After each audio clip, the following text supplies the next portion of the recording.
A9 ನ್ಯೂಸ್ಗೆ ಸ್ವಾಗತ. ನಾನು ಅಮೀನ್ ಶೇಖ್.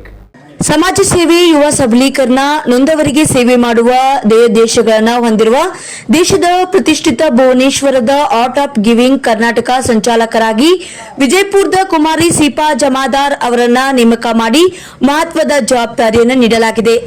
ಇಂಜಿನಿಯರಿಂಗ್ ಪದವಿಯನ್ನ ವ್ಯಾಸಂಗ ಮಾಡುತ್ತಿರುವ ಸೀಪಾ ವಿದ್ಯಾರ್ಥಿ ದೆಸೆಯಲ್ಲಿಯೇ ಯುವ ಜನರ ಶ್ರೇಯೋಭಿವೃದ್ಧಿ, ಯುವತಿಯರಿಗೆ ಆರೋಗ್ಯ ಜಾಗೃತಿ ಮೂಡಿಸುವ ಕಾರ್ಯದಲ್ಲಿ ತೊಡಗಿಸಿಕೊಂಡಿದ್ದಾರೆ.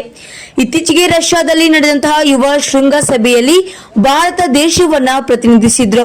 ಅಷ್ಟೇ ಅಲ್ಲದೆ ರಷ್ಯಾ ಅಧ್ಯಕ್ಷ ವ್ಲಾಡಿಮಿರ್ ಪುಟಿನ್ ಚಾಲನೆ ನೀಡಿದ್ದ ಈ ಸಮಾವೇಶದಲ್ಲಿ ಸೀಪಾ ಅಭೂತಪೂರ್ವ ವಿಚಾರಗಳನ್ನ ಪ್ರತಿಪಾದಿಸಿ ಶಾಂತಿಯ ಸಂದೇಶವನ್ನ ಸಾರಿದ್ರು. ಲಾಡ್ಲಿ ಫೌಂಡೇಶನ್ ಮೂಲಕ ವಿಜಯಪುರವನ್ನ ಪೈಲಟ್ ಪ್ರಾಜೆಕ್ಟ್ ಆಗಿಸಿ ಮಹಿಳೆಯರಿಗೆ, ವಿದ್ಯಾರ್ಥಿನಿಯರಿಗಾಗಿ ಹೈಟೆಕ್ ಎಐ ತಂತ್ರಜ್ಞಾನ ಆಧಾರಿತ ಶೌಚಾಲಯ ನಿರ್ಮಾಣಕ್ಕೆ ಬಹುಮುಖ್ಯ ಪಾತ್ರವನ್ನು ವಹಿಸಿದ್ದಾರೆ.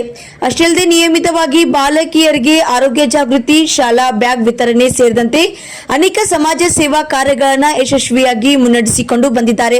ಅಷ್ಟೇ ಅಲ್ಲದೆ ಲಕ್ಷಾಂತರ ಆದಿವಾಸಿ, ಬಡ ಹಾಗೂ ಅನಾಥ ಮಕ್ಕಳಿಗೆ ಉಚಿತ ಶಿಕ್ಷಣ ಒದಗಿಸುವ ಮೂಲಕ ಪ್ರಪಂಚದಲ್ಲಿಯೇ ಖ್ಯಾತಿ ಪಡೆದಿರುವ ಅಚ್ಯುತ್ ಸಾಮಂತ ಅವರ ನೇತೃತ್ವದಲ್ಲಿ ಭುವನೇಶ್ವರದ ಕಳಿಂಗ್ ಇನ್ಸ್ಟಿಟ್ಯೂಟ್ ಆಫ್ ಸೋಷಿಯಲ್ ಸೈನ್ಸ್ ಶಾಲೆಯಲ್ಲಿ ನಡೆಯುವ ಆರ್ಟ್ ಆಫ್ ಗಿವಿಂಗ್ ಕರ್ನಾಟಕ ರಾಜ್ಯ ಯುವ ಸಂಚಾಲಕರಾಗಿ ನಿಯೋಜಿಸಲಾಗಿದೆ.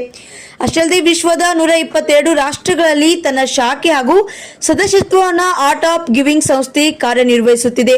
ಈ ಸಾಮಾಜಿಕ ಸೇವಾ ಸಂಸ್ಥೆಗಳ ಅಡಿಯಲ್ಲಿ ವಿವಿಧ ಸಾಮಾಜಿಕ ಕಾರ್ಯ ಚಟುವಟಿಕೆಗಳಲ್ಲಿ ತೊಡಗಿಸಿಕೊಳ್ಳುವಂತೆ ಆದೇಶ ಪತ್ರದಲ್ಲಿ ಜವಾಬ್ದಾರಿ ವಹಿಸಲಾಗಿದೆ.